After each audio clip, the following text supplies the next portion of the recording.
Hello guys, welcome to the fourth episode of FBM podcast. ഈ വീക്കെൻഡിൽ കുറെ കളികൾ നടന്നത്. United versus Liverpool, El Clasico അങ്ങനത്തെ ബിഗ് മാച്ചസ് ഒക്കെ ഉണ്ടായിരുന്നു. അപ്പോൾ ഈ എപ്പിസോഡ് അതിനെ കുറിച്ചാണ് സംസാരിക്കാൻ പോകുന്നത്. ഞാൻ ദിയാബാണ്. ഞാൻ ദീപക്കാണ്. ഹായ് ഗൈസ്, ഞാൻ ഇക്ബാൽ. ഞാൻ കാർത്തിക്. ഞാൻ ആരനാണ്. സോ നമുക്ക് പോഡ്കാസ്റ്റിലേക്ക് കടക്കാം. സോ ദിയാബ്, മാഞ്ചസ്റ്റർ യുണൈറ്റഡ് മാച്ചിനെ കുറിച്ച് എന്താണ് പറയാനുള്ളത്? മാഞ്ചസ്റ്റർ യുണൈറ്റഡ് മാച്ചിനെ കുറിച്ച് കുറച്ചൊന്നല്ല പറയാനുള്ളത്. അപ്പം ഒലേ എന്താ ജോബ് ഇതുവരെ പോയിട്ടില്ല, നമ്മൾ റെക്കോർഡ് ചെയ്യുന്ന സമയത്ത്. അപ്പം എന്റെ അഭിപ്രായം നമ്മളിപ്പോൾ റെക്കോർഡ് ചെയ്യുന്നത് മാച്ച് കഴിഞ്ഞ ട്യൂസ്ഡേയിലല്ലേ റെക്കോർഡ് ചെയ്യുന്നത്? യെസ്. അപ്പം ഇതുവരെ ഒലയുടെ ജോബ് പോയിട്ടില്ല. അപ്പോൾ ദിയാബ് പറഞ്ഞോ. അല്ല, എന്റെ അഭിപ്രായത്തിൽ അത് പോവാൻ നേരമായിട്ടുണ്ട്. കാരണം ഈ 5-0 റിസൾട്ടിന് out of the blue result ഒന്നും അല്ലായിരുന്നു. ഇങ്ങനെ ഒരു സംഭവം, സ്ട്രക്ചറൽ പ്രോബ്ലംസ് ഉള്ളത് നമ്മൾ നേരത്തെ കണ്ടിരുന്നു. ഇങ്ങനത്തെ എന്തെങ്കിലും ഒരു ബിഗ് റിസൾട്ടിന് കാത്തു നിൽക്കുന്ന പോലെ ഉണ്ടായിരുന്നു. ഇപ്പൊ അറ്റ്ലാന്റന്റെ എതിരായാലും ഫസ്റ്റ് ഹാഫിൽ അറ്റ്ലാന്റന്റെ എതിരെ 2-0 ഡൗൺ ആയിരുന്നു.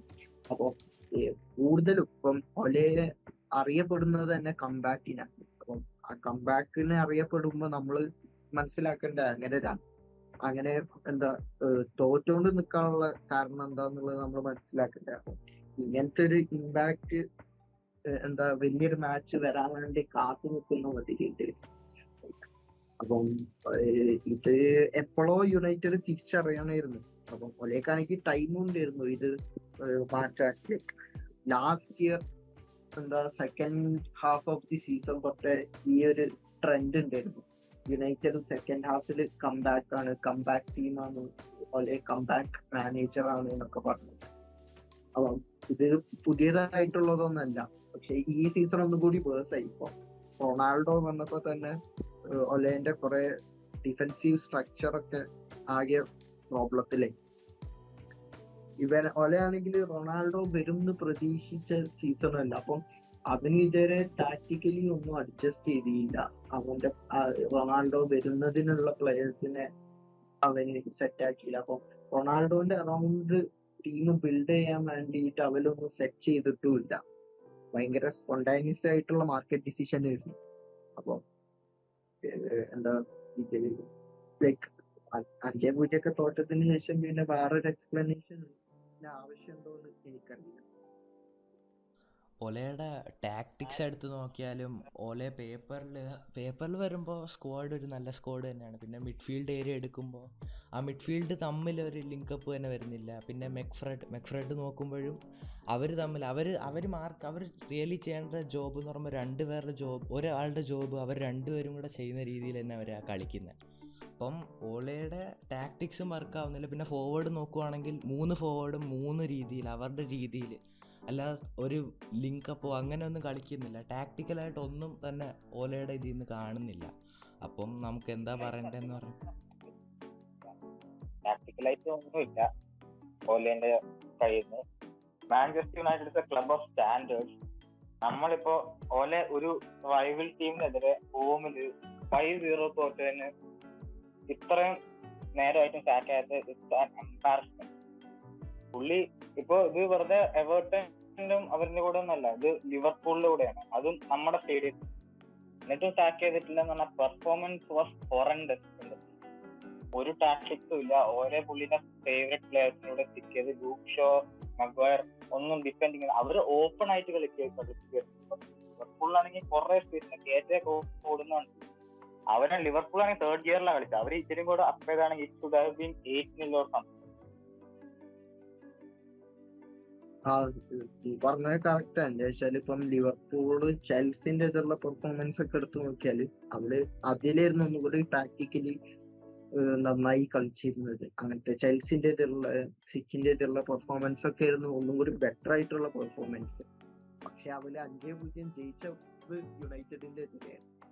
ബട്ട് ഈ യുണൈറ്റഡിന്റെ ഗെയിം ഞാൻ പറയില്ല, ലിവർപൂൾ നല്ലപോലെ കളിച്ചു. പക്ഷേ ലിവർപൂളിൻ്റെ അത്രയ്ക്കും ബ്രില്യൻസ് കാരണമല്ല ലിവർപൂൾ 5-0 ജയിച്ചത്. യുണൈറ്റഡ് അത്രയ്ക്കും വേഴ്സായിട്ടുള്ളൊരു കളി കളിച്ചുകൊണ്ട് തന്നെയാണ് ലിവർപൂൾ 5-0 ജയിച്ചത്. യുണൈറ്റഡ് അല്ലാതെ ടാക്ടിക്കലായിട്ടൊന്നും സ്പെഷ്യലായിട്ടൊന്നുമില്ല, നല്ലപോലെ കളിച്ചു. സലയൊക്കെ നല്ല ബ്രില്യൻ്റായിട്ട് തന്നെ കളിച്ച. But 5-0 is just cause of the problems in United. അത്ര എനിക്ക് പറയാനുള്ളൂ. യുണൈറ്റഡിലെ ഒരു ഇഷ്യൂ, പിന്നെ കഴിഞ്ഞ ദിവസത്തെ ലിവർപൂളിൻ്റെ കൂടെയുള്ള കളിയിലെ ഒരു ഇഷ്യൂ ഉണ്ടായിരുന്നു വെച്ചാൽ ക്യാപ്റ്റൻ മഗ്വയർ ഒന്നും ഫിറ്റ് പോലും അല്ലായിരുന്നു. പിന്നെ എന്തുകൊണ്ടാണ് ഓലെ മഗ്വയറിനെ ഒക്കെ എടുത്ത് കളിപ്പിക്കുന്നതെന്ന് എനിക്ക് ഇതുവരെ മനസ്സിലായിട്ടില്ല. വേറെ ക്യാപ്റ്റൻ തന്നെ ആണെന്ന് തന്നെ ഒരു പ്രശ്നം തന്നെ. മെഗ്വയറിനെ പോലെ ഒരാള് ക്യാപ്റ്റൻ ആണെന്ന് പറഞ്ഞാൽ നമ്മുടെ ക്ലബ് സ്ഥിതിയിൽ എങ്ങനെ എത്തിയെന്ന് പുള്ളി ഒരു ക്യാപ്റ്റൻ മെറ്റീരിയൽ പ്ലെയർ അല്ല. പുള്ളി ഫിറ്റ് ആകാതെ തന്നെ ലെസ്റ്ററിനെതിരെ കളിച്ച് ഭയങ്കര മിസ്റ്റേക്ക് ആയിരുന്നു. നമുക്ക് ബായി ഫിറ്റ് ആൻഡ് റെഡി ആയിരുന്നു, എന്നിട്ട് പുള്ളിനെ കളിപ്പിച്ചില്ല. അപ്പൊ പ്ലേയേഴ്സ് ആസ്ക് ചെയ്യുന്നുണ്ട്, ഇവരെ നന്നായിട്ട് ട്രെയിൻ ഒക്കെ ചെയ്യുന്നുണ്ട്, എന്നിട്ട് ഇവരെ കളിപ്പിക്കാതെ പുള്ളിനെ ഫേവറേറ്റിസം വെച്ച് പിക്ക് ചെയ്യണം പാടില്ല. അങ്ങനെ മാനേജർ ചെയ്യാൻ പാടില്ല. പക്ഷെ ഓലെ ചെയ്തു, എന്നിട്ട് ഓലെ ഇപ്പൊ അനുഭവിക്കുന്നുണ്ടില്ലേ. പുള്ളി എന്തായാലും സ്റ്റാർട്ട് ആവണം, അല്ലാതെ വേറെ വഴിയില്ല. ദീപക് പറഞ്ഞ കണക്ക് മഗ്വയറിനെ കണക്കത്തെ ഒരു പ്ലെയർ എന്ന് പറയുമ്പോൾ യുണൈറ്റഡിൻ്റെ അത്ര ഹിസ്റ്ററി ഉള്ള ഒരു ക്ലബ്ബ് മഗ്വയറിനെ കണക്കത്തെ ഒരു പ്ലെയർ വന്ന സീസൺ തന്നെ ക്യാപ്റ്റൻസി എടുത്ത് കൊടുത്തതും അത്രയ്ക്കും ഞാൻ യോജിക്കുന്ന ഒരു തീരുമാനമല്ലായിരുന്നു. കാരണം വന്ന സീസൺ തന്നെ മഗ്വയറിനെ ക്യാപ്റ്റൻ ആക്കുന്നത് യുണൈറ്റഡിൻ്റെ കണക്കൊരു ക്ലബിന് പറ്റുന്ന ഒരു തീരുമാനമല്ല. അത് കണക്ക് തന്നെ മഗ്വയറിന് കാരണമാണ് കഴിഞ്ഞ കളിയും 1-2 ഗോൾ കയറിയത്. അതിന് മുമ്പേ കളിയിലും ഒരു ഗോൾ കയറിയത്. യെസ്, അപ്പം മഗ്വയറിനെ കളിപ്പിച്ചത് പോലെ ഒരു വൈസ് ഡിസിഷൻ അല്ലായിരുന്നു.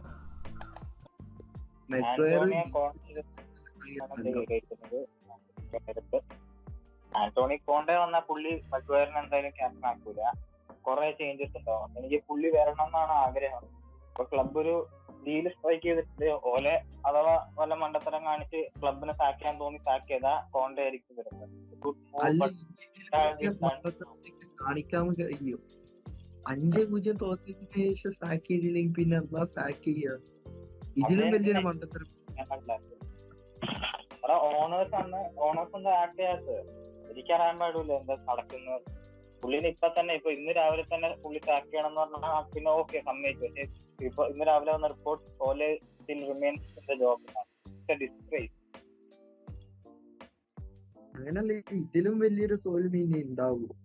ഇനി എന്തിനാ അവര് ബാർസ പോയിട്ടെതിരെ 8-2 കാത്തിക്കുക? അത് ആണ്ടിലൊരിക്കലും നടക്കുള്ളൂ.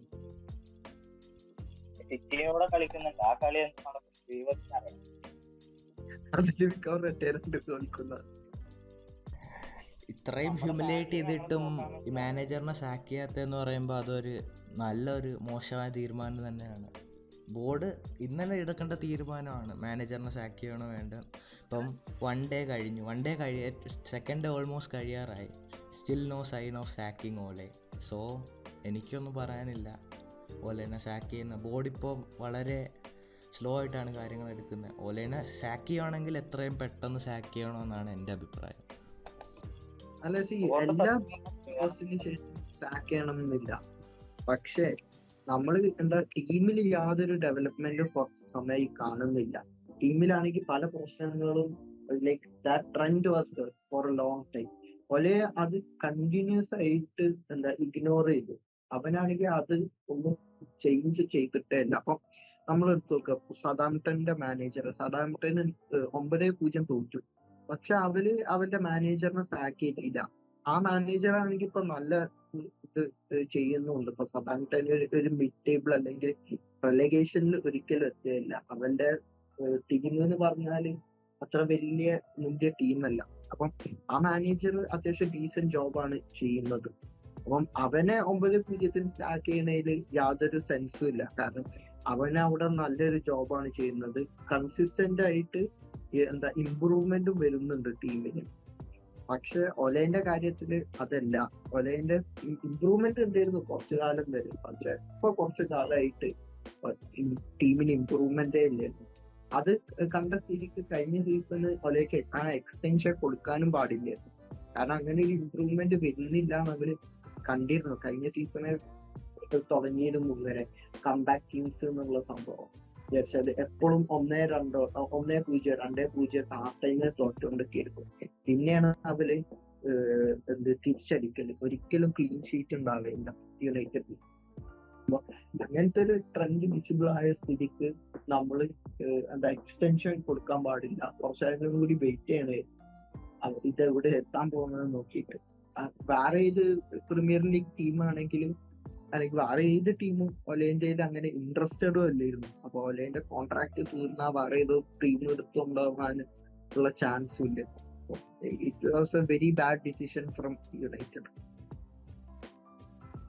നമ്മൾ ഫസ്റ്റ് ഫ്യൂ ഗെയിംസിന്റെ ആ ഒരു ഈസി ഗെയിംസ് ആ കളി എല്ലാം കൊണ്ടുപോയി കളഞ്ഞാണ്. ഇനിയിപ്പോ സീസൺ സേവ് ചെയ്യാൻ പറ്റും. ആകെ ചാമ്പ്യൻസ് ലീഗ് ഒരു ഹോപ്പ്, FA കപ്പ് ജയിക്കാൻ പറ്റിയ കപ്പ്, ചാമ്പ്യൻസ് ലീഗ് സെമി വരെ എത്താൻ കോണ്ടെ വെച്ച്. ലീഗിന്റെ കാര്യം പോക്കാണ്. League we are 8 points behind Chelsea, Tottenham and Man City. Champions league ജയിക്കണമെങ്കിൽ അതിനോട് ഇതായിട്ട് പ്രോപ്പറായിട്ടുള്ള ഒരു സ്ക്വാഡ് വേണം. ഇപ്പോഴുള്ള യുണൈറ്റഡിൽ ഡിഫെൻസീവ്ലി വരാനും മഗ്വയർ ഉണ്ടെങ്കിലും മഗ്വയർ കൺസിസ്റ്റൻ്റ് അല്ല, എപ്പോഴും ഡിസാസ്റ്റർ പെർഫോമൻസസ് വരാറുണ്ട്. അതേപോലെ തന്നെ വാൻ ബിസാക്കി ആണെങ്കിലും ഷോ ആണെങ്കിലും അവർക്കും ഇൻകൺസിസ്റ്റൻ്റ് ആയിട്ടാണ് ഈ സീസൺ തുടങ്ങിയിരിക്കുന്നത്. പിന്നെ ടെല്ലസൊക്കെ ബെഞ്ചിലുണ്ടെങ്കിലും പക്ഷെ ആ ഡിഫെൻസീവ്ലി അവർ അത്രയ്ക്ക് സ്ട്രോങ് ആയിട്ട് എനിക്ക് തോന്നുന്നില്ല. ഇപ്പം കഴിഞ്ഞ 21 കളിയിലാകെ ഒരു കളിയിലെങ്ങാണ്ട് ക്ലീൻ ഷീറ്റ് വെച്ചിട്ടുള്ളൂ. സോ ചാമ്പ്യൻസ് ലീഗ് കമ്പീറ്റ് ചെയ്യാൻ പറ്റിയ ഒരു ടീമായിട്ട് എനിക്ക് ഇതുവരെ ഒരു ഷുവർട്ടി വന്നിട്ടില്ല. പോയിട്ടല്ല, അവരുടെ ഫോർവേഡ്സ് ട്രാക്ക് ബാക്ക് ചെയ്യുന്നില്ല, ഡിഫൻസിനെ സഹായിക്കുന്നില്ല. 4 പേരാണ് ഫ്രണ്ട് ഫോർവേഡ് ലൈനിൽ കളിക്കുന്നത്. അവരാരും പുറകോട്ട് വന്ന് ഡിഫൻസിനെ സഹായിക്കുന്നില്ല. ഡിഫൻഡേഴ്സ് മാത്രം വിചാരിച്ചാൽ ഇങ്ങനെ തടയാൻ പറ്റുന്നതല്ല. അതിനൊരു സ്ട്രക്ചർ വേണം, ഒരു ക്ലിയർ സ്ട്രക്ചർ. ആ സ്ട്രക്ചർ ഈ അറ്റാക്കേഴ്സ് നൽകുന്നില്ല. പോളെയാണെങ്കിൽ അത് ഇംപ്ലിമെന്റ് ചെയ്യാൻ നോക്കുന്നില്ല. കോണ്ടെ വന്ന പുള്ളി കോച്ചിങ് സെറ്റപ്പ് മാറ്റി. ഇതൊക്കെ നമുക്ക് കോച്ച് ചെയ്ത് മാറ്റാൻ പറ്റും. റാഷ്ഫോർഡ് ട്രാക്ക് ബാക്ക് ചെയ്യില്ലെങ്കിൽ അന്ന് ഓലെ അപ്പൊ തന്നെ പറയണമായിരുന്നു റാഷ്ഫോർഡ് ട്രാക്ക് ബാക്ക് ചെയ്ത്. ഓലെ അങ്ങനത്തെ ഒരു മാനേജറില്ല. പുള്ളി അവിടെ സൈഡിൽ ഐപാഡിൽ നോക്കി എന്തൊക്കെയോ ചെയ്യുന്നേ ഉള്ളൂ. കോണ്ടെ പോലത്തെ ഒരു മാനേജർ വന്നാൽ പുള്ളി വല്ല മിസ്റ്റേക്ക് ഉണ്ടാക്കി അപ്പൊ ഷൗട്ട് ചെയ്യും, ഓൺ ചെയ്യും. അങ്ങനത്തെ ഒരു മാനേജറാണ് ഇപ്പൊ United. World class manager. Conti അതുപോലെയൊക്കെ കോണ്ടേനെ പോലെ ഒരു മാനേജർ എന്ന് പറഞ്ഞാൽ പുള്ളി പറയണത് അനുസരിച്ചില്ലെങ്കിൽ നമ്മളെ പിന്നെ ബെഞ്ചിലിരുത്താൻ പുള്ളി ഇല്ല. യെസ്, ഓലേക്ക് പ്ലേയേഴ്സിനെ വിൻ ചെയ്യാൻ, എഫക്ഷൻ വിൻ ചെയ്യാനാണ് ഓലെ ട്രൈ ചെയ്യുന്നത്. അത് കണക്ക് കോണ്ടെ വരുമോ വരാതിരിക്കുമോ അത് ഐഡിയൽ സിറ്റുവേഷൻ. കോണ്ടെ വന്നു കഴിഞ്ഞാൽ നല്ലതായിരിക്കും. ബട്ട് കോണ്ടെ വന്നു കഴിഞ്ഞ് ഇത് നടക്കും അങ്ങനെയൊന്നും പറയാൻ പറ്റില്ല. So let's just talk about what's happening right now at the moment. So do you guys think ഓലേനെ ഉടനെ സാക്ക് ചെയ്യുമെന്ന് തോന്നുന്നുണ്ടോ? അല്ല, ഈ മെഗ്വയറിനെ കുറ്റം പറഞ്ഞില്ലേ? മെഗ്വയർ എന്ന് പറഞ്ഞാൽ യുണൈറ്റഡ് വാങ്ങിക്കുന്ന കാലത്ത് 80 മില്യണ് വാങ്ങിക്കുന്ന കാലത്ത് പ്രീമിയർ ലീഗിലെ അറ്റ്ലീസ്റ്റ് സെക്കൻഡ് ബെസ്റ്റ് ഡിഫൻഡർ ആയിരുന്നു. വാൻ ഡൈക്കും മെഗ്വയറായിരുന്നു അന്നത്തെ ഡിബേറ്റ് തന്നെ. അവൻ അത്രയും ടോപ്പ് ലെവൽ പ്ലെയർ ആയിരുന്നു. അപ്പൊ I don't think he can become such A bad player അത്ര പെട്ടെന്ന്. എസ്പെഷ്യലി ഈ ലൂക്ക് ഷോവും ഇംഗ്ലണ്ടിന് നല്ല പെർഫോമൻസും ആണ്. ലൂക്ക് ഷോവും മെഗ്വയറും രണ്ടാളും ഡിഫൻസിലും അറ്റാക്കിലും ഇതിലാണ്. പക്ഷെ ലാസ്റ്റ് സീസൺ യുണൈറ്റഡിന് നല്ലതേ. മഗ്വയർ യുണൈറ്റഡിൽ കളിക്കുന്നതെന്ന് പറയുമ്പം ചില കളികൾ നല്ലപോലെ കളിക്കും, ചില കളികൾ പുള്ളിക്കാരൻ എന്തോ കുറവുള്ള രീതിയിൽ കളിക്കും. അപ്പം നല്ലപോലെ കളിക്കുന്ന കളിയിൽ മഗ്വയറിനെ കുറ്റം പറയാൻ പറ്റത്തില്ല. പക്ഷേ മോശമായിട്ട് കളിക്കുന്ന ചില കളികൾ അത് കാണുമ്പം മനസ്സിലാവും. ഫുൾ എറേഴ്സ് ആയിരിക്കും കളി മൊത്തവും. ആ കാര്യം തന്നെ ഞാനിപ്പോൾ പറഞ്ഞത്. കാരണം ഇൻകൺസിസ്റ്റൻ്റ് ആയിട്ടുള്ള പെർഫോമൻസ് ആണ്. കാരണം ഇപ്പോൾ സീസണിൻ്റെ സ്റ്റാർട്ടിങ്ങിലെ കുറച്ച് പെർഫോമൻസ് മഗ്വയറിൻ്റെ അത്ര മോശമൊന്നുമില്ലായിരുന്നു. പക്ഷെ അതിനിപ്പോൾ കഴിഞ്ഞ ലെസ്റ്ററിൻ്റെ കൂടെയുള്ള കളിയാണേലും ഇപ്പോൾ ലിവർപൂളിൻ്റെ കൂടെയുള്ള കളിയാണേലും എല്ലാത്തിലും ആ ഒരു എറേഴ്സ് ലീഡ് ചെയ്യും. ആ എറേഴ്സാണ് ബാക്കിയുള്ള ടീം കൺവേർട്ട് ചെയ്ത് ഗോളാക്കുന്നത്. സോ മഗ്വയറിൻ്റെ ആ ഒരു ഇൻകൺസിസ്റ്റൻസിനെയാണ് നമ്മൾ ബ്ലെയിം ചെയ്യുന്നത്. എനിക്ക് തോന്നുന്നു ഈ ക്യാപ്റ്റന്റെ ആംബാൻഡ് മഗ്വയറിനെ ഗെയിൻ ചെയ്യുന്നുണ്ടോന്നാണ് എന്റെ ഡൗട്ട്. ഈ ക്യാപ്റ്റൻ ആവാതെയാണല്ലോ ഇംഗ്ലണ്ടിൽ പെർഫോം. ആ ക്യാപ്റ്റൻ മാഞ്ചസ്റ്റർ യുണൈറ്റഡിന്റെ ക്യാപ്റ്റന്റെ പ്രശ്നമാണെന്ന് ഇപ്പൊ മഗ്വയറിന്റെ മേത്ത്. അതും യൂറോസിൽ ഇംഗ്ലണ്ടിന്റെ കൂടെ പോയ എല്ലാവരും ഇതുപോലെ ഇൻകൺസിസ്റ്റന്റ് ആയിട്ടാണ് കളിക്കുന്നത്. ഇപ്പോൾ സാക്കയും ലൂക്ക് ഷോയും എല്ലാവരും അതെ. യൂറോസിൽ ഗെയിം ടൈം കിട്ടിയവരെല്ലാവരും ഭയങ്കര ഇൻകൺസിസ്റ്റന്റാ. സാൻജോ അത് ഞാൻ ശ്രദ്ധിച്ചിരുന്ന ട്രെൻഡാ. യെസ്, നമ്മളിപ്പോൾ സാൻചോയുടെ കാര്യം പറയുവാണെങ്കിലും സാൻചോനെ അങ്ങനെ സ്റ്റാർട്ട് ചെയ്യുന്നില്ല. സാൻചോ ഒരു നല്ലൊരു വിങ്ങർ തന്നെയാണ്, ഓലെ സ്റ്റാർട്ട് ചെയ്യുന്നില്ല. പിന്നെ ഓലെ ഫോർവേഡ്സിനെ ചൂസ് ചെയ്യുമ്പോഴും ഓലെ അവർക്കൊരു ഇൻസ്ട്രക്ഷനും കൊടുക്കുന്നില്ല. ലൈക്ക് റൊണാൾഡോ ട്രാക്ക് ബാക്ക് ചെയ്യുന്നില്ല, റൊണാൾഡോക്ക് ഇൻസ്ട്രക്ഷൻ കൊടുക്കണം, കുറച്ച് ട്രാക്ക് ബാക്ക് ചെയ്യണം. ലൈക്ക് നമ്മൾ ഫോർവേഡ് എടുത്തു പോയി കഴിഞ്ഞാൽ ഗ്രീൻവുഡിൻ്റെ കളി കളിക്കുന്നു, റൊണാൾഡോയുടെ കളി കളിക്കുന്നു. ആകപ്പാടെ എനിക്ക് ഫോർവേഡ്സിൽ കുറച്ച് എന്ന് പറയുമ്പം ഫ്രണ്ട് ലൈനിൽ കളിക്കുന്ന പ്ലേയേഴ്സിൽ കുറച്ച് ബാക്കി എല്ലാ പ്ലേയേഴ്സിൻ്റെ കൂടെ കളിക്കാൻ നോക്കുന്ന ബ്രൂണോ മാത്രമേ എനിക്ക് തോന്നുന്നുള്ളൂ ആകപ്പാട്. ബാക്കി പ്ലേയേഴ്സ് എല്ലാം ഇൻഡിവിജ്വൽ അവരുടെ രീതിയിൽ കളിക്കുന്നത്, അല്ലാതെ ടീമായിട്ടൊന്നും എനിക്ക് തോന്നുന്നില്ല അങ്ങനെ കളിക്കുന്നുണ്ടെന്ന്. ഈ ഇപ്പം ബാൻഡൈക്കിനായാലും നരാനേക്കായാലും ആർക്കായാലും ഇൻകൺസിസ്റ്റൻസി വരാറുണ്ട്. പക്ഷെ യുണൈറ്റഡ് തമ്മിലുള്ള വ്യത്യാസം എന്താ വെച്ചാല്, യുണൈറ്റഡിന് ഈ ഇൻകൺസിസ്റ്റൻസിനെ പ്രൊട്ടക്ട് ചെയ്യാനൊരു സ്ട്രക്ചർ ഇല്ല. പക്ഷെ ബാക്കി മെഡ്രിഡിനായാലും അല്ലെങ്കിൽ ലിവർപൂൾ ചോദിച്ചപ്പോൾ വാൻഡൈക്ക് തിരിച്ച ഫോമിലേക്ക് ഇതുവരെ എത്തിയിട്ടില്ല. പക്ഷെ അവന്റെ ഒരു എറേഴ്സും ഭയങ്കര ഗോളിലേക്ക് ലീഡ് ചെയ്യുന്ന രീതിയിലൊന്നും വരുന്നില്ല. കാരണം ലിവർപൂളിന് അങ്ങനെ ഒരു സ്ട്രക്ചർ ഉണ്ട്. വിചാരിച്ചാൽ ഇങ്ങനെ ചില പ്ലെയേഴ്സ് ഇൻകൺസിസ്റ്റന്റ് ആണെങ്കിലും അവന് വർക്ക് ആവും എന്നുള്ളൊരു ഇതുണ്ട്. പക്ഷെ യുണൈറ്റഡിന്റെ പ്രശ്നം എന്താ വെച്ചാല് അവന്റെ എല്ലാ പ്ലെയേഴ്സും 100%-ലായാലേ അവർക്ക് കളി ജയിക്കാൻ കഴിയുന്നുള്ളൂ. വിചാരിച്ചാൽ പ്രത്യേകിച്ച് അവന്റെ ഡിഫൻസ് മെഗ്വയർ, ലൂക്ഷോ ഒക്കെ ഔട്ട് ഓഫ് ദി വേൾഡ് ഫോമിലാണെങ്കിൽ മാത്രമേ അവർക്ക് കളി ജയിക്കാൻ കഴിയുള്ളൂ. ഇതിന്റെ പ്രശ്നം എന്താ വെച്ചാൽ ഒന്നാമത് ഈ പറഞ്ഞ ഫോർവേഡ്സ് ട്രാക്ക് ബാക്ക് ചെയ്യാത്തത് മാത്രമല്ല, റൊണാൾഡോ തീരും പ്രസ് ചെയ്യലുമില്ല. പ്രസ് ചെയ്യാൻ വിചാരിച്ചാല് അവന് പാസിംഗ് ലൈനും കൂടി ബ്ലോക്ക് ചെയ്യാറില്ല റൊണാൾഡോ. അതിന് ഒലേന്റെ പ്രശ്നമാണോ അവന്റെ പ്രശ്നമാണോ എന്ന് അറിയില്ല. പക്ഷെ അവനത് തീരും ചെയ്യില്ല. ഗ്രീൻവുഡിന്റെ പ്രസ്സിംഗ് ആണെങ്കിൽ അവൻ പ്രസ് ചെയ്യലുണ്ട്, ഹൈ വോളിയൂം ആണ്, പക്ഷെ അവന്റെ എഫക്റ്റീവ് അല്ല തീരും. വിചാരിച്ചാല് കേർവ്ഡ് റൺസ് അങ്ങനെ ഒന്നല്ല. അപ്പം അത് എനിക്ക് തോന്നുന്നത് കോച്ചിങ്ങിന്റെ ഒരു ബിഗ് പ്രോബ്ലം തന്നെയാണ്. വിചാരിച്ചാല് യുണൈറ്റഡിൽ ആരും പ്രസ്സിങ്ങിനായിട്ടുള്ള കോച്ചില്ല. അപ്പം അത് കോച്ചിങ്ങിന്റെ പ്രോബ്ലം ആണ്. അവന് ഇങ്ങനെ കറക്റ്റ് പ്രസ് ചെയ്യാൻ ഇതുവരെ പഠിപ്പിച്ചിട്ടില്ല ഗ്രീൻവുഡ്. യെസ്, അത് ഞാൻ ശ്രദ്ധിച്ചായിരുന്നു. ഗ്രീൻവുഡ് പ്രസ് ചെയ്യുമ്പോൾ നമ്മൾ നോർമലി ഒരു പാസ് പോണ സൈഡിൽ നമ്മൾ അത് കവർ ചെയ്തിട്ട് വേണം പ്രസ് ചെയ്യാൻ. ഗ്രീൻവുഡ് അതൊന്നും നോക്കാതെ ജസ്റ്റ് ഒരു സ്ട്രെയിറ്റ് റൺ തന്നെയാണ് പുള്ളി ചെയ്യുന്നത് പ്രസ് ചെയ്യുമ്പോൾ.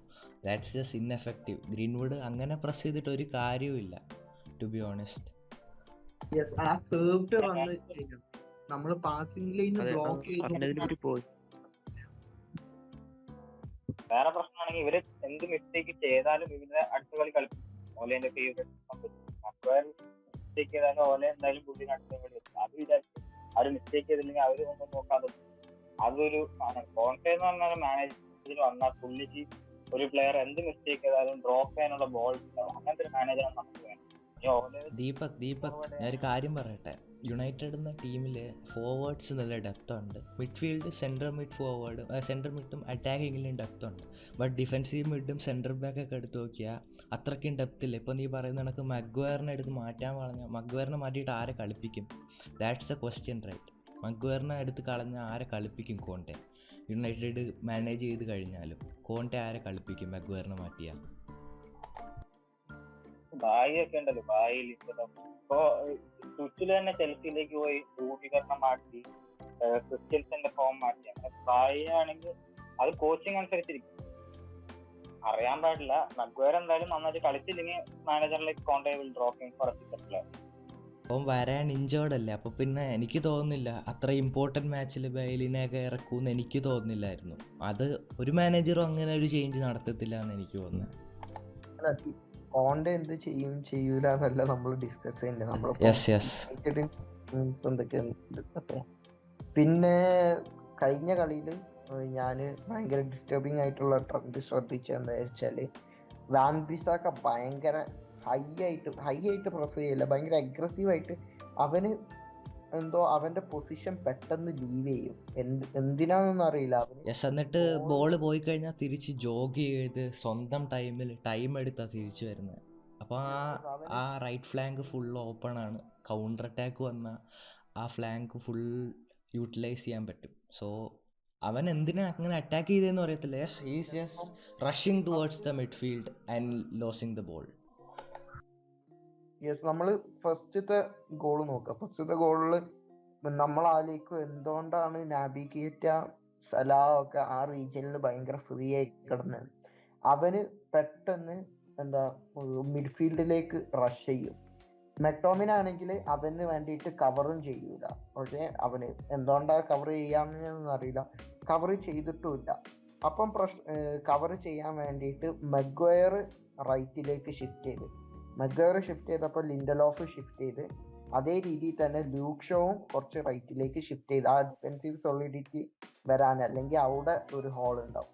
അപ്പൊ സംഭവിച്ചത് എന്താ വെച്ചാൽ റൈറ്റ് ഫ്ലാങ്കിൽ ഭയങ്കര വലിയ സ്പേസ് ഉണ്ട്. നമ്മൾ സ്ക്രീൻഷോട്ടുകളൊക്കെ എടുത്ത് നോക്കിയാൽ കറക്റ്റ് മനസ്സിലാവും. സ്ക്രീൻഷോട്ട് എല്ലാം നമുക്ക് കളിയിൽ തന്നെ കാണാൻ കഴിയും.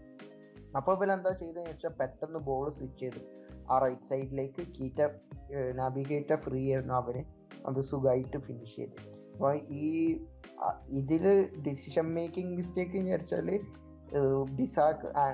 വാൻ ബിസാക്കും മെക്ടോമിനേക്കും ഡിസിഷൻ മേക്കിംഗ് മിസ്റ്റേക്ക് ഉണ്ടായിരുന്നു. വാൻ ബിസാക്ക പെട്ടെന്ന് മിഡ്ഫീൽഡിലേക്ക് റഷ് ചെയ്ത്. ഇനിയിപ്പോൾ അങ്ങനെ റഷ് ചെയ്താൽ സാധാരണ എന്താ ചെയ്യലെന്ന് വെച്ചാല് ഒരു മിഡ്ഫീൽഡർ അപ്പം ബാക്കിലേക്ക് ഇറങ്ങും. കാരണം മിഡ്ഫീൽഡിൽ അപ്പം ഭയങ്കര ഓവർലോഡ് ആയിരിക്കും. അപ്പം മെക്ടോമിനെയാണ് അവിടെ ബാക്കിലേക്ക് കവർ ചെയ്യാൻ വേണ്ടിയിട്ട് ഇറങ്ങേണ്ടത്. അവനത് ചെയ്തില്ല. അതേ രീതിയിൽ തന്നെ അവര് എന്താ റിട്രാക്ട് ചെയ്യുമ്പം മെക്ടോമിനൊക്കെ ജോഗ് ചെയ്യുമായിരുന്നു. ഞാൻ ഫസ്റ്റത്തെ ഗോളിനെ കുറിച്ചാണ് പറയുന്നത്. അവന് മെക്ടോമിനും ഫ്രെഡിനും ഒലെ ഇറക്കുന്നത് തന്നെ അവര് ഭയങ്കര ഹാർഡ് വർക്കിംഗ് ആന്ന് പറഞ്ഞിട്ടാണ്. പക്ഷെ ആ ഫസ്റ്റത്തെ ഗോളില് ജോഗ് ചെയ്യാന്നൊക്കെ പറഞ്ഞാല് എന്താ ഭയങ്കര റെസ്പോൺസിബിൾ മാതിരിയാണ്. അപ്പം ഇതൊക്കെ യുണൈറ്റഡിന്റെ സ്ട്രക്ചറൽ ആണോ ഇൻഡിവിജ്വൽ പ്രോബ്ലംസ് ആണോ എന്ന് അറിയില്ല. But it is A problem. അത് ഒരു കോച്ചായാൽ മാറ്റേണ്ടതുമാണ് എങ്ങനെയെങ്കിലും. അപ്പം ഇതൊക്കെയാണ് മെയിൻ ആയിട്ട്. പോൾ പോഗ്ബന്റെ കാമിയോ അവൻ വന്നു റെഡ് കാർഡ് വാങ്ങിച്ച് ഒരു ഗോള് കൊടുത്തു, എന്നിട്ട് റെഡ് കാർഡ് വാങ്ങിച്ച് തിരിച്ചു പോയി. പണ്ട് ജെറാഡ് ചെയ്തൊരു വൈബ് ഉണ്ടായിരുന്നു. പുള്ളിന്റെ ഒരു പിക്ചർ ഉണ്ടല്ലോ, പുള്ളി തിരിച്ചിട്ട് പോണത്, അത് കാണുമ്പോൾ തന്നെ ഒരുമാതിരി എന്റെ പണി ഞാൻ ചെയ്തു, ഈ പുള്ളി പോയാൽ മതി, അങ്ങനെ മാതിരി ഒരു ടൈപ്പ് ആണ്. റെഡ് കാർഡ് കിട്ടിയിട്ട് പോഗ്ബയുടെ ബോഡി ലാംഗ്വേജ് ഒട്ടും സ്പോർട്സ്മാൻ ലൈക്കും പ്രൊഫഷണലും ആയിട്ടുള്ള ഒരു ബോഡി ലാംഗ്വേജ് അല്ലായിരുന്നു. ജസ്റ്റ് കാഷ്വൽ ആയിട്ട് വന്നു കയറി പോയി. But I don't blame Pogba though. Pogba is a nice player. എൻ്റെ അഭിപ്രായത്തിൽ ഓലെ പോഗ്ബേനെ സ്റ്റാർട്ട് ചെയ്യണമായിരുന്നു. ഞാൻ വേറൊന്നും പറയുന്നില്ല, ബട്ട് ഹി വാസ് അൺപ്രൊഫഷണൽ. ഈ ഓലെ പോഗ്ബനെ ആർക്ക് പകരം സ്റ്റാർട്ട് ചെയ്യുക? ഓൾറെഡി ഡിഫൻസിൽ ഭയങ്കര പ്രശ്നമാണെന്നുള്ളത് നമ്മൾ മനസ്സിലാക്കി. അല്ല, മെക്ഫ്രെഡിനെ കളിപ്പിച്ചില്ലെങ്കിൽ ഡിഫൻസ് വീക്ക് ആവും. മെക്ഫ്രെഡിന് പകരം ഒരു നല്ല ഡിഫൻസീവ് മിഡ്ഫീൽഡറിനെ കൊണ്ടുവന്നു കഴിഞ്ഞാൽ യുണൈറ്റഡ് ടാക്ടിക്കലി ഒരു ചേഞ്ച് വരുത്താൻ പറ്റും.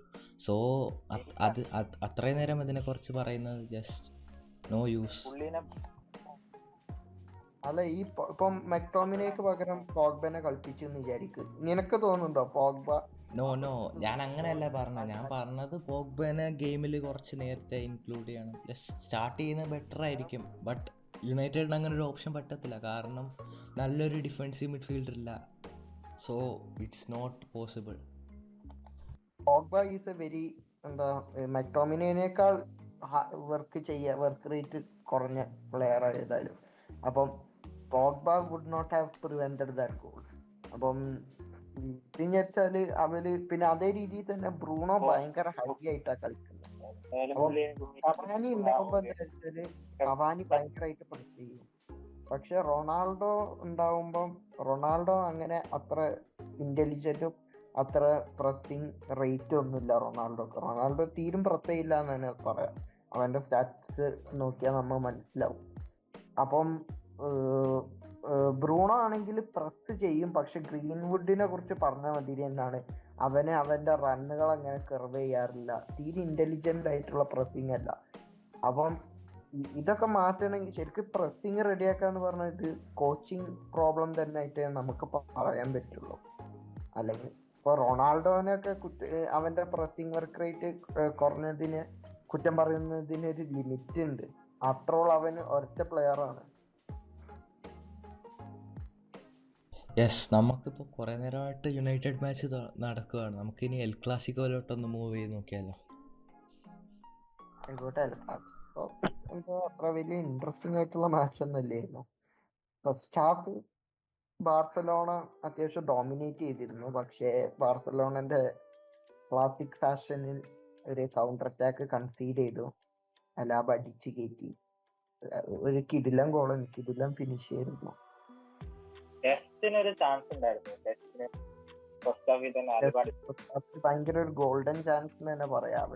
അല്ല, എനിക്ക് ഡെസ്റ്റിനെ കുറ്റം പറയാൻ പറ്റത്തില്ലല്ലോ. ഡെസ്റ്റിനെ ഒരു ഫോർവേഡ് കളിപ്പിക്കുമ്പോൾ ആ ടീമിന്റെ പ്രശ്നമല്ലേ ഡെസ്റ്റിനെ ഫോർവേഡ് കളിച്ചിട്ട് ഡെസ്റ്റ് ചാൻസ് മിസ് ചെയ്ത് കഴിഞ്ഞാൽ I can't blame it's like blaming Ronaldo for not defending in centre back position or something like that. Dest ഒരിക്കലും മിസ് ചെയ്തതിന് ഞാൻ ഡെസ്റ്റിനെ കുറ്റം പറയത്തില്ല. നിങ്ങൾക്ക് പറയുന്നത് എന്ത് വേണമെങ്കിലും പറയാം. പക്ഷെ ഡെസ്റ്റ് ഡിഫെൻഡിങ്ങിലായിരുന്നാലും അത്രയ്ക്ക് ഒരു ഇമ്പാക്റ്റ് ഒന്നും ഇല്ലായിരുന്ന ഒരു ഗെയിമായിരുന്നു. ഇപ്പം ക്ലാസിക്കോയിൽ തന്നെ ഇപ്പം എനിക്ക് കണ്ടതിൽ വെച്ച് തോന്നിയത് ഡെസ്റ്റും ഡിയോങ്ങും ആയിരുന്നു പിച്ചിൽ ഏറ്റവും കുറവ് ഇമ്പാക്റ്റ് ഉണ്ടായിരുന്നു. ഡിയോങ് ആണെങ്കിലും പാസിങ് ഫുള്ള് റോങ് ആയിരുന്നു. അതുമാത്രമല്ല ആ റൈറ്റ് സൈഡ് ആയതുകൊണ്ട് ഡെസ്റ്റിന് ഡിഫെൻഡ് ചെയ്യാൻ പറ്റുന്നില്ലായിരുന്നു. വിനീഷ്യസിൻ്റെ റൺസ് അത്രയ്ക്ക് നല്ലതായിരുന്നു. മെൻക്രൂസ് ഡെസ്റ്റും കൂടെ നിന്നിട്ടും അതിൻ്റെ ഇടയിൽ കൂടെയും വിനീഷ്യസ് ബോൾ എടുത്തുകൊണ്ടും പോകുന്നുണ്ടായിരുന്നു. സോ ഡെസ്റ്റിൻ്റെ ഒരു പെർഫോമൻസ് തീരെ ഒരു നല്ലൊരു പെർഫോമൻസ് അല്ലായിരുന്നു. വിനീഷ്യസിനെ കുറിച്ച് പറയുകയാണെങ്കിൽ Vinicius was just bowling over the whole Barca squad. Vinicius was expressing himself. First ഗോളിൽ തന്നെ വിനീഷ്യസിൻ്റെ ഇൻവോൾവ്മെൻറ്റ് കണ്ടില്ലായിരുന്നു. ആ ഡ്രിബിൾ ചെയ്തിട്ട് ആ പാസ്, അത് തന്നെയാണ് എൻ്റെ അഭിപ്രായത്തിൽ അതാണ് ആ ഗോളിന് റിസൾട്ട് ചെയ്തത്. പിന്നെ അലാബയുടെ ഫിനിഷും നല്ലൊരു ഫിനിഷായിരുന്നു. So basically Vinicius was just expressing himself. എൻ്റെ അഭിപ്രായത്തിൽ വിനീഷ്യസ് നല്ലൊരു മാച്ച് പുട്ട് ഔട്ട് ചെയ്തു. പക്ഷേ റേറ്റിംഗ് നോക്കിയാൽ കാണത്തില്ല. But rating is just based on stats. So I can't say that Vinicius was statically so good, but he was bowling over the whole Barca squad. കളി കണ്ട ഏതൊരാൾക്കും മനസ്സിലാവും വിനീഷ്യസിന്റെ ആ കളിയിൽ ഉണ്ടായിരുന്ന ഒരു ഇമ്പാക്ട്.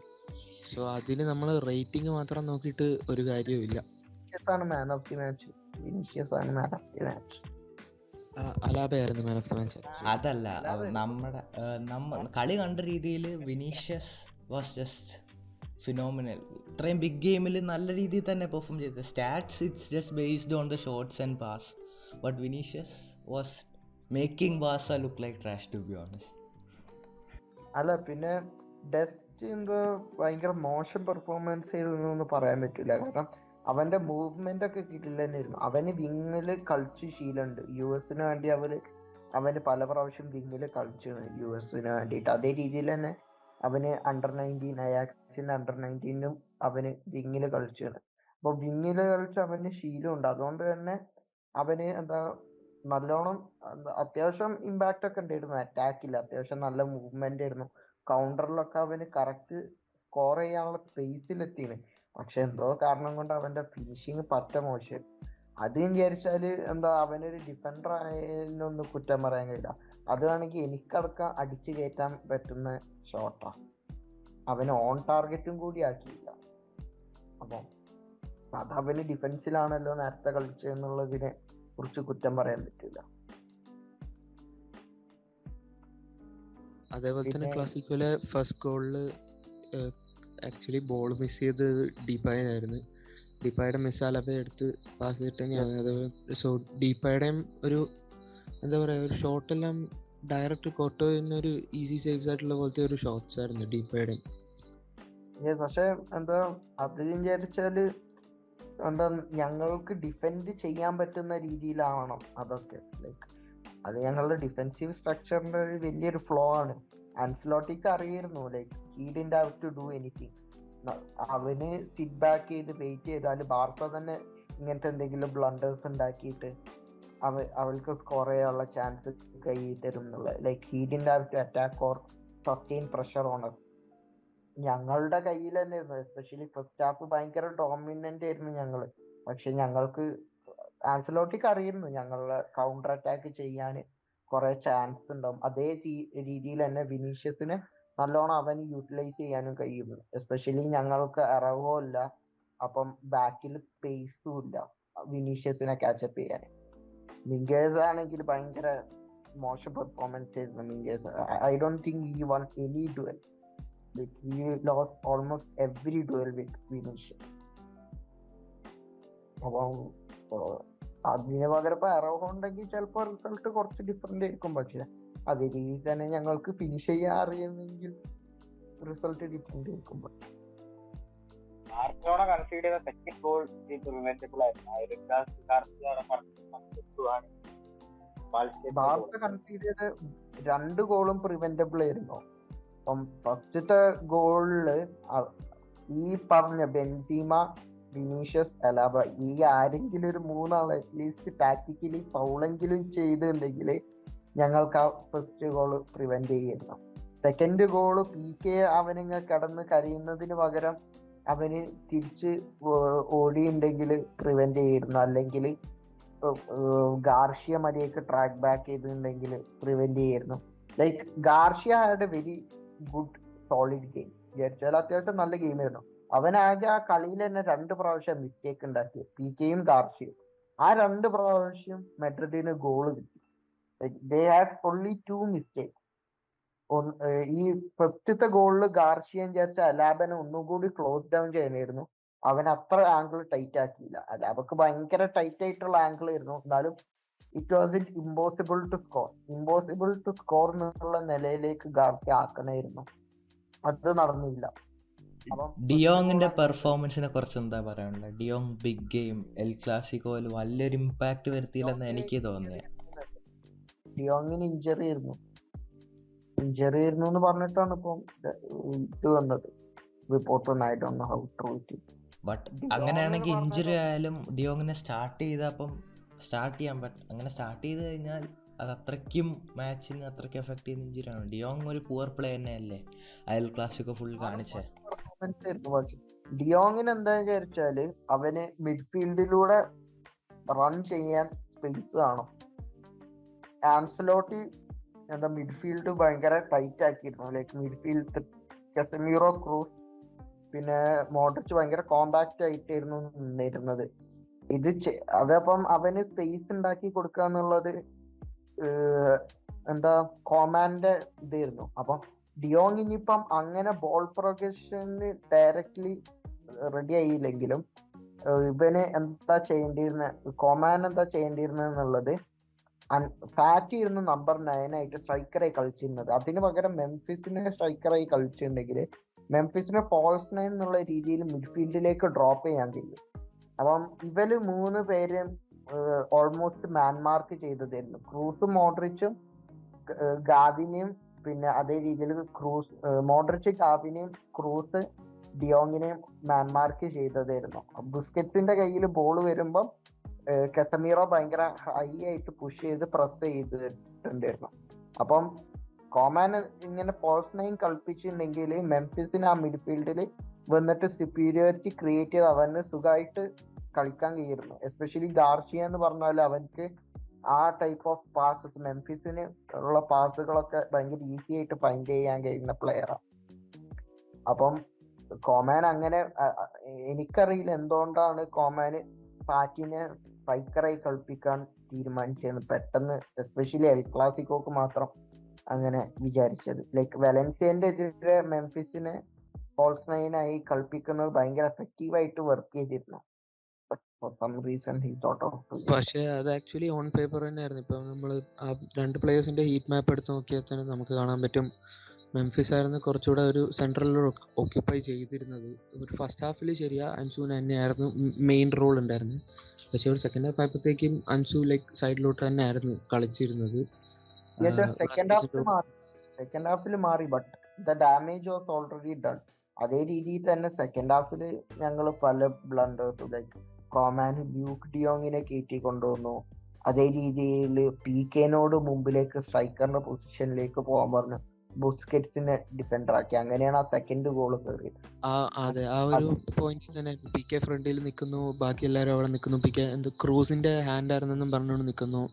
അന്നേരം തന്നെ ആ ഒരു ഫാസ്റ്റ് റൺ, അതും അതാ മഡ്രിഡിന്റെ 2 ഗോളും നല്ല പെർഫെക്റ്റ് കൗണ്ടർ അറ്റാക്സ് ആയിരുന്നു. സോ ബാഴ്സയ്ക്ക് അത് അവോയ്ഡ് ചെയ്യാൻ പറ്റായിരുന്നു, പക്ഷെ ഇനിയും പറഞ്ഞിട്ട് കാര്യമില്ല. ലൈക്ക് ഭയങ്കര അവോയ്ഡബിൾ ആയിട്ടുള്ള മിസ്റ്റേക്കുകൾ വരുന്നു. നമ്മൾ- ആണെങ്കിൽ അങ്ങനെ ലൈക്ക് ഇത് റയൽ മാഡ്രിഡിന്റെ ക്വാളിറ്റി കാരണമാണ് ഈ എൽ ക്ലാസിക്കോ ജയിച്ചതെന്ന് പറയാൻ പറ്റില്ല. പക്ഷെ ബാർസക്ക് ക്വാളിറ്റി ഇല്ല എന്നുള്ളത് ആൻസലോട്ടിക്ക് അറിയുന്നു. Like Barca is very vulnerable on counter attacks എന്നുള്ളത് ബാർസന്റെ ഈ പാറ്റേണും അറിയാം. അപ്പം ആൻസലോട്ടി അത് അറിയുന്നത് കൊണ്ട് തന്നെ അത്യാവശ്യം മിഡ് ബ്ലോക്ക് ലോ ബ്ലോക്ക് കളിച്ച് വെയിറ്റ് ചെയ്ത് എന്നിട്ട് കൗണ്ടർ അറ്റാക്ക് ചെയ്യാൻ. യെസ്, അത് കണക്ക് തന്നെ ഞാൻ പറയാൻ വന്നത്, നമുക്കിനി ലാലിഗയിലെ അടുത്ത മാച്ചിലോട്ട് മൂവ് ചെയ്താലോ? Atletico Madrid versus Real Sociedad. അത് ഭയങ്കര എന്താ ടാക്ടിക്കലി ഇൻട്രസ്റ്റിംഗ് ആയിട്ടുള്ള മാച്ചായിരുന്നു. അൺലൈക്ക് എൽ ക്ലാസിക്കോ അത് കാണാനൊന്നും കൂടി രസമുണ്ടായിരുന്നു. റയൽ സോസിഡാഡ് മെയിനായിട്ട് അറ്റാക്ക് ചെയ്തിരുന്നത് കൗണ്ടർ യൂസ് ചെയ്തിട്ടായിരുന്നു. പക്ഷേ അത്ലറ്റിക്കോക്ക് എന്താ പ്രഷർ സസ്റ്റെയിൻ ചെയ്യാൻ അറിയില്ല. അപ്പം it was a very end to end match. അത് ഇസാക്ക് ഭയങ്കര കിടിലൻ കളിയായിരുന്നു. അപ്പം അത്ലറ്റിക്കോയില് ഞാൻ കാണുന്ന ഒരു എന്താ കോമൺ ട്രെൻഡ്, ഇപ്പൊ യുണൈറ്റഡിനെ കുറിച്ച് പറഞ്ഞ രീതിയിൽ തന്നെ അവര് എപ്പോഴും കംബാക്ക് കിങ്സ് ആയിട്ടാണ് ലാലിഗയിൽ അറിയപ്പെടുന്നത്. പക്ഷെ ഈ കംബാക്കിന് അവര് ഫസ്റ്റ് ഹാഫിൽ മിക്കവാറും 1-0, 2-0 ഒക്കെ എപ്പോഴും തോറ്റോണ്ട് നിൽക്കുകയാണ്. It is in a very good trend. Especially അവര് ടൈറ്റിൽ ലീഡേഴ്സ് ആണ്. ഈ സീസൺ ആണെങ്കിൽ റോഡ്രിഗോ ഡിപ്പോളിനെ മുതലുള്ള പ്ലേയേഴ്സ് അവർ വാങ്ങിച്ചും ചെയ്തിരുന്നു. So they are suppose to be the favourites for the title this season. പക്ഷെ അവരുടെ ഇതുവരെയുള്ള സീസണിലുള്ള പെർഫോമൻസ് അങ്ങനെയല്ല. അവര് ബിലോ ആവറേജ് പെർഫോമൻസ് ആണ്. യെസ് യെസ്, ഈ സീസൺ ലാലിഗ എടുത്തു നോക്കിയാലും നല്ല കോമ്പറ്റീഷൻ ഉണ്ട് ലാലിഗയിൽ. ഓപ്പൺ ആയിട്ടുള്ള സീസൺ ആണ് ഈ season. Like there is no clear Sociedad, Sevilla, Atletico Madrid അവരൊക്കെയാണ് ഇപ്പൊ ടോപ്പ് 4 ഇരിക്കുന്നത്. Betis, Osasuna, Vallecano, Athletic Club അവരാണ് ടോപ്പ് 8, ടോപ്പ് 10 അത്ര. പിന്നെ ബാർസലോണ ഇപ്പൊ 9th പൊസിഷനിലാണ്. വിചാരിച്ചാല് ഇപ്രാവശ്യം എന്താ കോമ്പറ്റീഷൻ ഭയങ്കര ഓപ്പൺ ആണ്, അൺലൈക്ക് റീസെന്റ് ഇയേഴ്സ്. ലീഗ കഴിഞ്ഞ സീസൺ പോലെ തന്നെ ഈ സീസണും കോമ്പറ്റീറ്റീവ് ആണ്.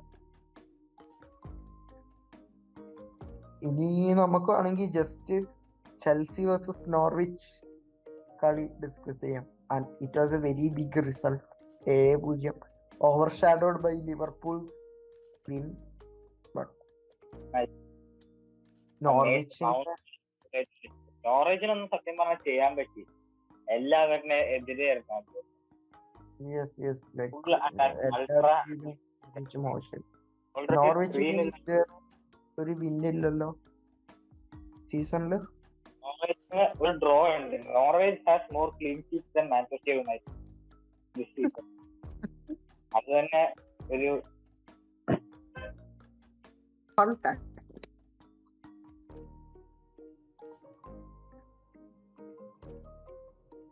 ഓക്കേ ഗൈസ്, അപ്പം ഡിസ്കസ് ചെയ്യാനുള്ളതൊക്കെ ഈ ഇതുവരെ ഓൾമോസ്റ്റ് കവർ ചെയ്തെന്ന് തോന്നുന്നു. PSG മാച്ച് നമ്മളൊന്ന് ജസ്റ്റ് ഒന്ന് PSG മാച്ചിലോട്ടൊന്ന് കയറിയിട്ട് ഈ പോഡ്കാസ്റ്റ് ഒന്ന് നോക്കാമായിരുന്നു. PSG മാച്ച് ഞാൻ കണ്ടില്ല. കണ്ടത് ദിയാബ് ഒന്ന് മാച്ചിനെ കുറിച്ചൊന്ന് സമ്മറൈസ് ചെയ്തായിരുന്നെങ്കിൽ നല്ലതായിരുന്നു.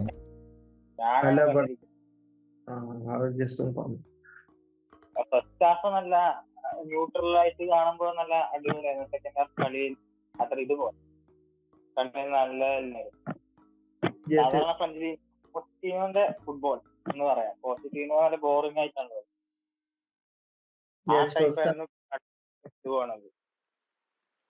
ഫസ്റ്റ് ഹാഫില് 2 ഡിസലൗഡ് ഗോൾസ് ഒക്കെ ഉണ്ടായിരുന്നല്ലോ, ഓഫ് സൈഡ് ഗോളുകൾ.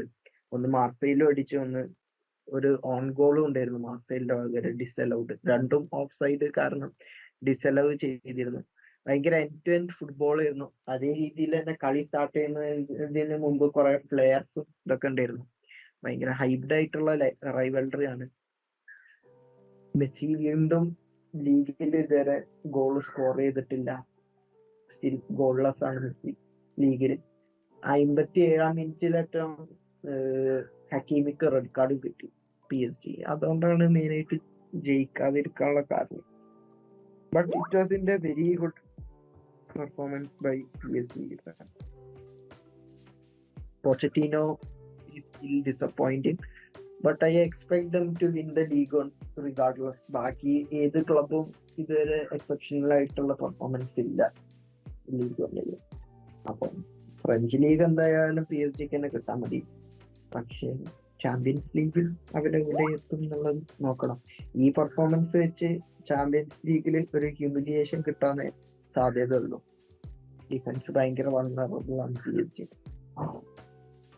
എനിക്ക് തോന്നുന്നില്ല അവര് ചാമ്പ്യൻസ് ലീഗ് സീസൺ തുടങ്ങിയപ്പോ എല്ലാരും PSG ഹൈപ്പ് ചെയ്യായിരുന്നു. പക്ഷെ എനിക്കൊന്നും കാണുന്നില്ല വിന്നിങ് മെറ്റീരിയൽ. ഏതായാലും നമുക്ക് നോക്കാം. Pochettino still has time. ഈ എൻട്രിക്കേന്റെ അടിയിലുള്ള MSN ടൈമില് എൻട്രിക്ക് സ്റ്റാർട്ടിങ് തൊട്ടേ വളരെ കിടിലനൊന്നും അല്ലായിരുന്നു. സ്റ്റാർട്ടിങ്ങില് ഇൻഡിവിജ്വൽ പെർഫോമൻസ് ആയിരുന്ന അവനിങ്ങനെ ബെയിൽ ഔട്ട് ചെയ്യുന്നത്. പക്ഷെ ലാസ്റ്റിലേക്ക് ആയപ്പോഴത്തേനും അവര് ടാക്ടിക്കലി എങ്ങനെ യൂസ് ചെയ്യണം, യൂട്ടിലൈസ് ചെയ്യണം എന്നുള്ളത് തിരിച്ചറിഞ്ഞു. ഇനി അങ്ങനെ പോസിറ്റീവ് തിരിച്ചറിയാൻ നോക്കാം. We can wait and see. Okay, അപ്പം അങ്ങനെ ഈ എപ്പിസോഡ് റാപ്പപ്പ് ചെയ്യാം. നമ്മൾ യുണൈറ്റഡിനെ കുറിച്ചായിരുന്നു മെയിനായിട്ട് ഡിസ്കസ് ചെയ്തിരുന്നത്. എല്ലാ എപ്പിസോഡിലും ഇപ്പൊ യുണൈറ്റഡും ബാർസലും കുറിച്ചാണ് മെയിനായിട്ട് ഡിസ്കസ് ചെയ്യുന്നത്. രണ്ടും മോശം പെർഫോമൻസ് ആയതുകൊണ്ടാണ് മെയിനായിട്ട് ഈ ഡിസ്കഷൻ വരുന്നത്. ഓക്കെ, അപ്പം ലൈക്ക് ചെയ്യാം, സബ്സ്ക്രൈബ് ചെയ്യാം. ഞങ്ങൾ ഇനി നെക്സ്റ്റ് വീക്ക് അടുത്ത എപ്പിസോഡ് ഇട്ടുന്നതായിരിക്കും. Bye guys.